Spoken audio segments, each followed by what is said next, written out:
আশাবাদী তো 100%। তারপর দেখা যাক। রাত্রিবেলা ঘুমিয়েছিল? হ্যাঁ, সুন্দর ঘুমিয়েছি, সকালবেলা উঠেছি, এখন তাই এলাম এখানে। দিদি, সকালবেলা থেকে দেখা গেল যে প্রত্যেকটা দলের একদম কর্মীরা, আপনাদেরও দলের কর্মীরা সব শৃঙ্খলাভাবে গণনা কেন্দ্রে ঢুকছে, মানে সবাই বলছে একটা আশা নিয়ে ঢুকছে যে আমাদের জয় নিশ্চিত, কি বলবেন?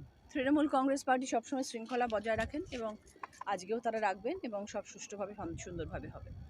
বলছি দিদি, টেনশন হচ্ছে নাকি কোনো? না দেখো, টেনশন সেরকম কিছু নয়, তবে হ্যাঁ এতদিনের পরিশ্রম করেছি, একটা তো মনের মধ্যে একটা তো আশা থাকে যে হ্যাঁ সব কিছু ভালো হবে। হ্যাঁ বলো।